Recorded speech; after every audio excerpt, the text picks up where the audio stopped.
sujet nous aujourd'hui, lire la reine Esther du Nouveau Testament. La reine Esther du Nouveau Testament. Et comme premier passage de base, nous pouvons lire Esther chapitre 2, le verset 18.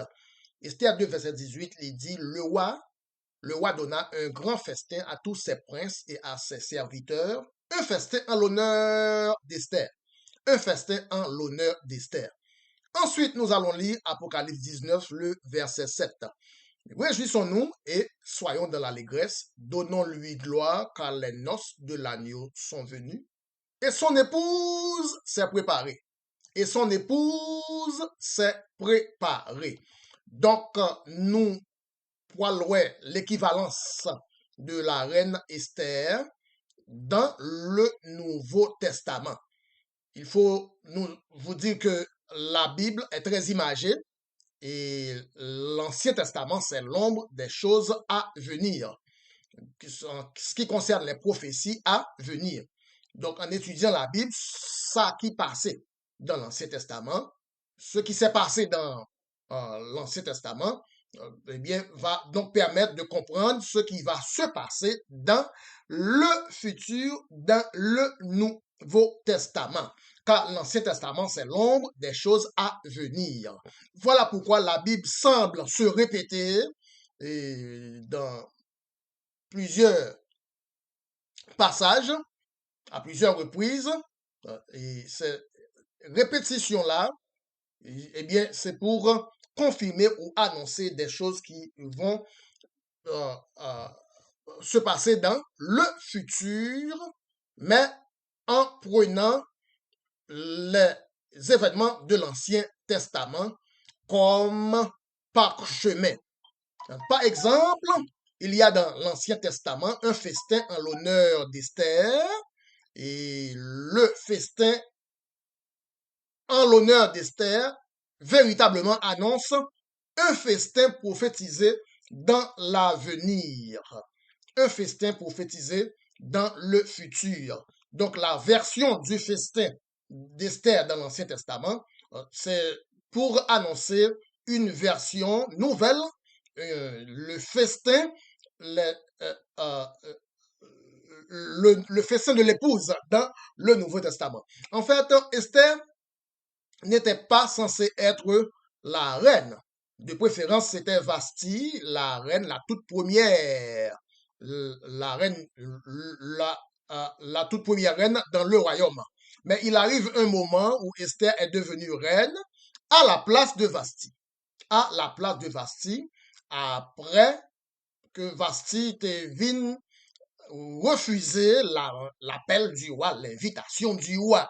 Par conséquent, dans le schéma des choses, Vasti a dû rétrograder afin que Esther puisse être promue comme reine. Et qu'est-ce que cela veut dire en matière prophétique? En matière prophétique, cela veut dire, au début, c'était le peuple juif qui était considéré comme l'épouse de Dieu allégoriquement. Allégoriquement. Car Dieu n'a pas d'épouse dans le littéral. Ce sont des allégories, ce sont des métaphores. Et verset de base, verset comme Dieu en tant qu'époux et Israël en tant qu'épouse, c'est Ésaïe 54, le verset 5. Ésaïe 54, verset 5, car ton créateur est ton époux. Ton créateur est ton époux. Et l'Éternel des armées est son nom et ton rédempteur est le Saint d'Israël. Il se nomme Dieu de toute la terre. Verset 6, Ésaïe 54, verset 6, car l'Éternel t'appelle comme une épouse. T'appelle comme une épouse délaissée, comme une femme délaissée et au cœur attristé, comme une épouse de la jeunesse qui a été répudiée. Donc, de même que Vasti a été répudiée, eh bien, la nation juive, la nation d'Israël, de même a été répudiée. Pourquoi? À cause que Israël refusait l'appel de Christ. Israël refusait la nouvelle du Nouveau Testament. Israël refusait l'évangile. De même que Vasti a refusé l'appel du roi, Israël en tant que nation a refusé l'évangile de Christ. Ensuite, nous allons lire Ésaïe 50, le verset 1er. Ésaïe 50, verset 1er. Ainsi parle l'Éternel. Où est la lettre de divorce par laquelle j'ai répudié votre mère? Voyons, la lettre de divorce entre époux et épouse. Ce sont des allégories, ce sont des métaphores. Où est la lettre de divorce? Donc, Dieu divorçait avec la nation Israël pour aller de préférence chercher une autre épouse parmi les autres nations alentour. Voilà l'allégorie. Donc, allégoriquement, de façon pittoresque, Israël a été considéré comme l'épouse de Dieu. Dieu a été considéré comme le mari, comme un mari pour Israël, très allégorique, très métaphorique, très imagé. Donc, en parallèle, Vasti était la première reine, le peuple, la nation d'Israël, de même étaient les premiers à recevoir les oracles de Dieu. Verset Romains 3. Romains 3, le verset 1er et 2, Israël en tant que nation, eh bien, c'était la première à recevoir les oracles de Dieu. Romains 3, le verset 1er et 2. Alors, c'est quoi le juif? Et quelle est l'utilité de la circoncision?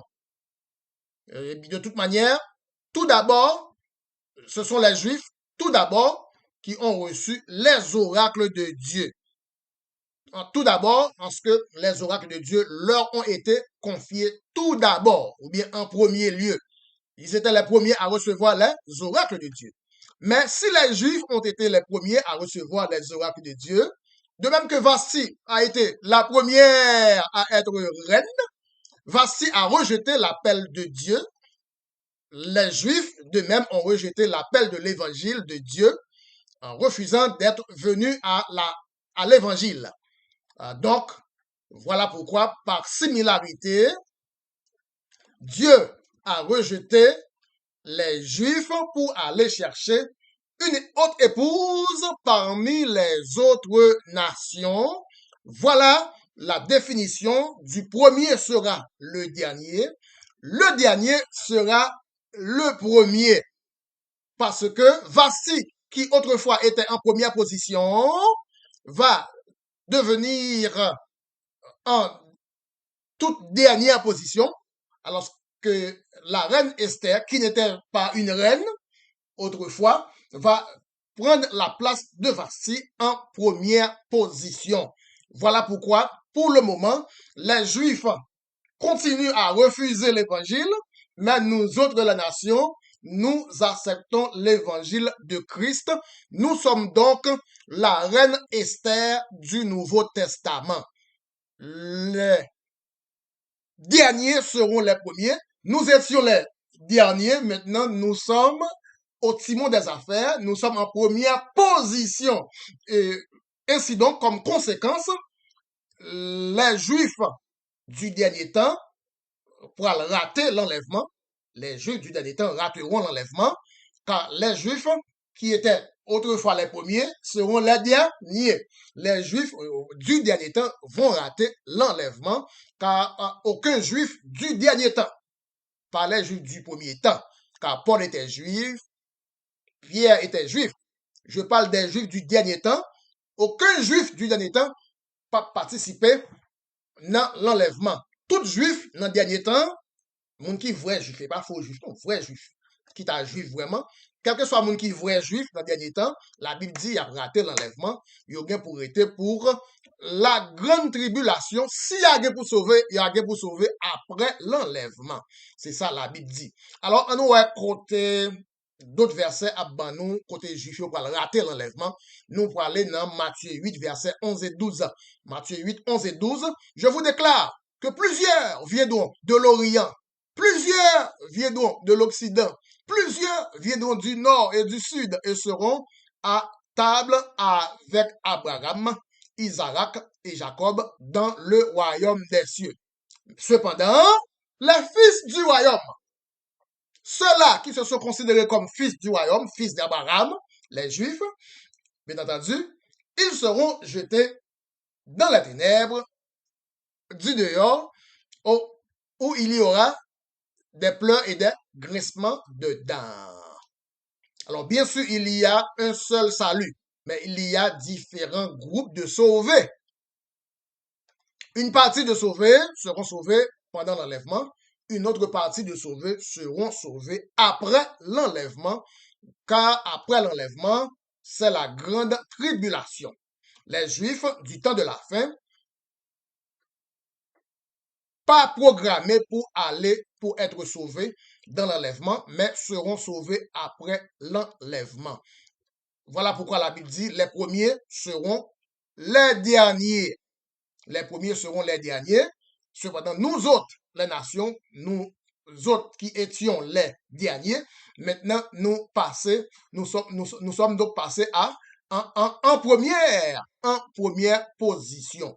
Vasti, qui était la toute première, a rétrogradé et pour passer en dernière position. Cependant, Esther, la reine Esther, qui n'était même pas une reine à l'époque, eh bien, a été promue pour recevoir la couronne royale en tant que reine, en tant que l'épouse de l'agneau.